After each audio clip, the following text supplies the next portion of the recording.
Bismillahirrahmanirrahim. Kusoo dhawaada casharkeenii saddexaad ee chapterka electricity lesson 3 chapter contents. Waxaan hore u soo qaadanay laba cashar oo ku saabsanaa casharka koowaad waxa uu ahaa simple circuit. Casharka labaadna waxa uu ahaa types of circuits, noocyada mareegaha. Mawduuca aynu maanta qaadanaynana wuxuu ku saabsan yahay current. By the end of this lesson, the learner should be able to marka casharkani uu dhammaado bartuu waxa uu awood u yeelanayaa inuu qeexi karayo current. Waxa uu sidoo kale bartuu isticmaali karayaa use ammeter to measure the current si uu u cabiro qulqulka korontada of a parallel and series circuits, mareegaha barbaryaalka iyo kuwa taxanaha ah. Sidoo kale wuxuu awood u yeelanayaa to calculate inuu xisaabiyo the current, qulqulka korontada passing through a point, kaasi oo maraya bar in a given time, muddo go'an.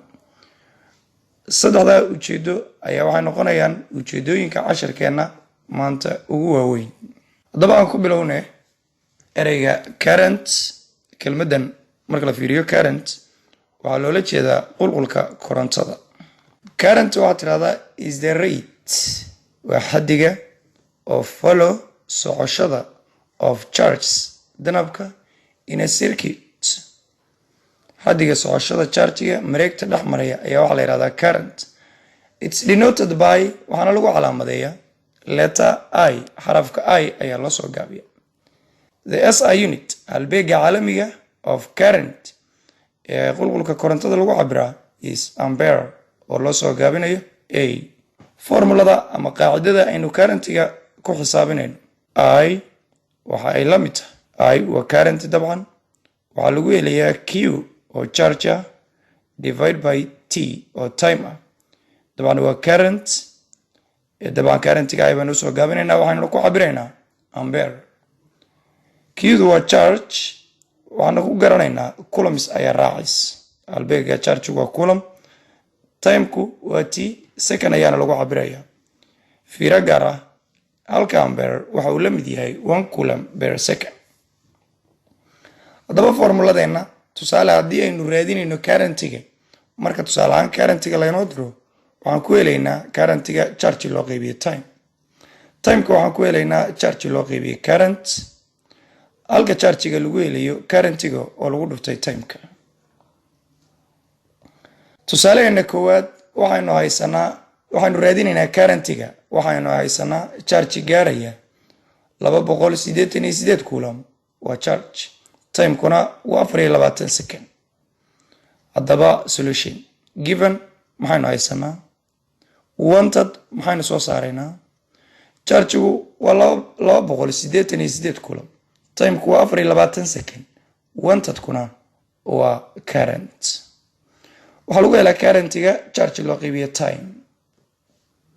oo la mid ah 288 coulomb oo loo qaybinayo 24 second waxay ka dhigan tahay 12. 12ka waxaynu raacinaynaa halbeega currentiga oo ah ampere.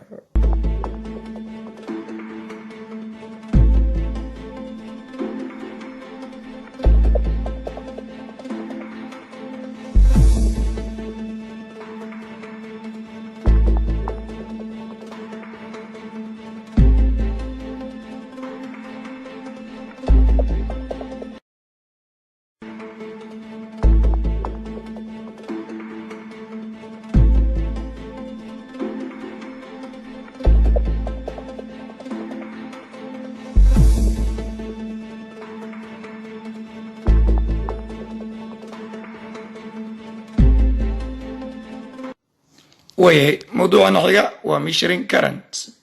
Current is measured. Currentiga waxaa lagu cabiraa an instrument or device, aalad known as loo yaqaano ammeter. Dabcan saacadan ayaa waxaa la yidhahdaa ammeter. Symbolkeeda electrical symbolska casharkii koowaad baynu kusoo baranay. Tani waa pictureka, tanina waa symbolka. Waa saacada loo isticmaalo in lagu cabiro currentiga. haddaba saacadan sidee loogu xiraa mareegta waxaa loo isticmaalayaa in series u fiirso saacadii watan waxay la xiran tahay bitriga saacadda watan laambadii kusii xiran tahay waxay u xiran yihiin in series sida halkan ka muuqata calaamadahaana taasaan u isticmaalayna in series why marka sababta ammeterka loogu xiray series because ammeter has low resistancegiisa ayaa aada u hooseeya oo hadduu hooseeyana and can cause waxa uu sababi karayaa the current qulqulka korontada bypass the component inuu weydaarto componentiga macnaha inuu dhaafo componentigii shaygii la cabirayay currentigiisa inuu dul maro sidaa daraaddeed waxaa loo doortay in loo xiro in series haddaba what will happen if the ammeter is connected in parallel haddii parallel laga dhigo maxaa dhacayo u fiirso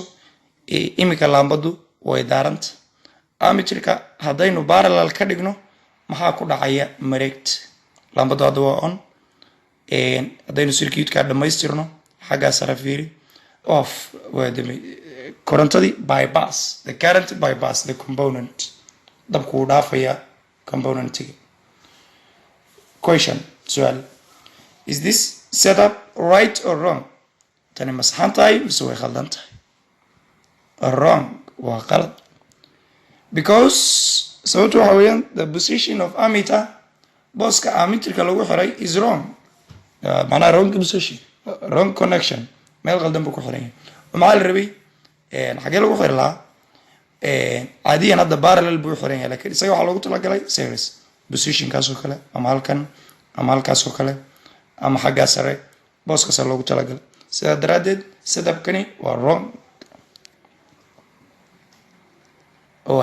types of current noocyada qulqulka korontada loo qaybinayo gudahaan currentiga waxaanu u qaybinaynaa laba qaybood oo tan koowaad ay tahay AC alternating current alternate waxaa la yihahdaa isbedbedelaya macnaha maxaan ku qeexaynaa the alternating current waa the current in which oo korontada the electrons flow electronadu ay u socdaan sidee bay u soconayaan forwards and backwards horay iyo gadaal annaga frequency bay leeyihiin waa 50 times per second each second 50 times ay directionkeeda bedelaysa frequency baan oranayna like the waves halkan u fiirso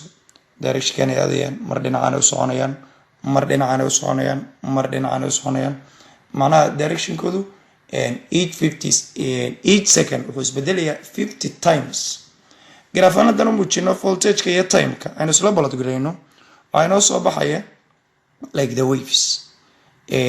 waxay u dhaqaaqayaan marna positive direction marna negative direction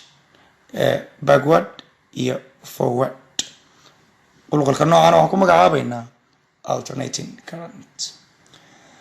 waxaa dabcan source u ah oo alternating currentiga sourcegiisu wuxuu noqonayaa ama alternative voltage waxaa source u noqonaya AC generator dabdhaliyaha AC-ga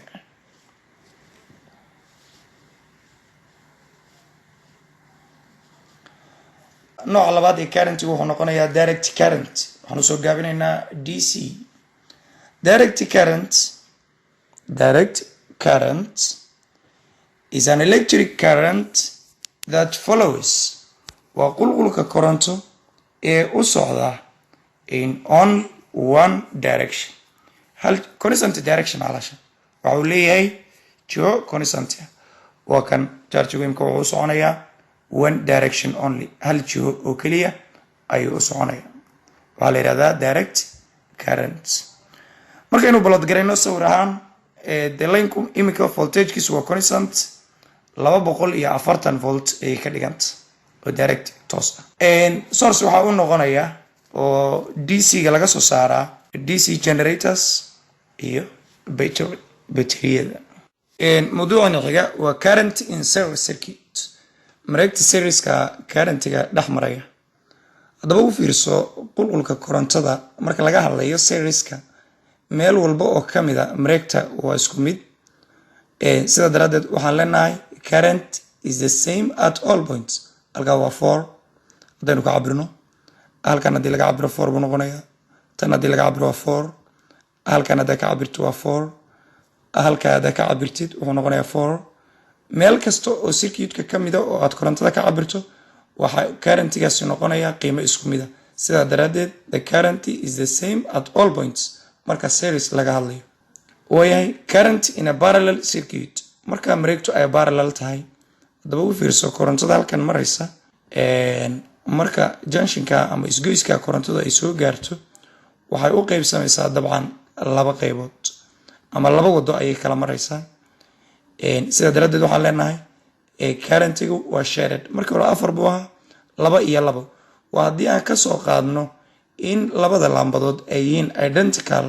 ama isku resistance ay yihiin sidaa daraaddeed waxaad tidhahdaa current is shared marka parallel laga hadlayo currentigu waa uu qaybsamayaa oo wuxuu u qaybsamayaa laba qaybood cells ama batteries waxaan u qaybinaynaa cellska laba qaybood oo kala ah kow waa primary cells waa maxay waa unugyada haddii dabku ka dhammaado aan dib loo dabayn karin kuwa kalena waxaa la yihahdaa secondary cells waa unugyada ama bateriyada haddii chargegu ka dhammaado dib loo charge garayn karayo haddaba primary cellska waxaa tidhahdaa cannot be recharged again waxaana tusaale u ah dry cell waxaa tusaale u ah waxaa la yihahdo bateriyada saacadaha oo kale kuwa waxaa tidhahdaa can be recharged again mar kale ayaa la dabayn karaya sida waxaa lead acid cell bateriga gawaarida oo kale nickel cadmium cellska oo kale mawduucanan waxaan uga hadlaynaa direction of current waxaanuna u qaybinaynaa ama tixgelin doonaa laba hab oo la kala yiraahdo electron flow socodka electronada iyo conventional current electron flow macnaheedu wuxuu yahay in electronada ay ka tagaan from the minus to the plus or from negative to positive halka conventional current uu yahay in dabka uu ka tegayo dhinaca pluska uuna aadayo dhinaca minuska from positive to negative electrons flow from negative to positive halka conventional current uu yahay the current that flows from positive to negative haddaba haddii layna weydiiyo su-aasha ah directionka korontadu xagee buu noqonayaa dabcan waxaa asal ah in qulqulka korontadu uu ka tago from the positive uuna aado to the negative casharkeenan intaasaan kusoo gabagabaynaynaa salaamullaahi calaykum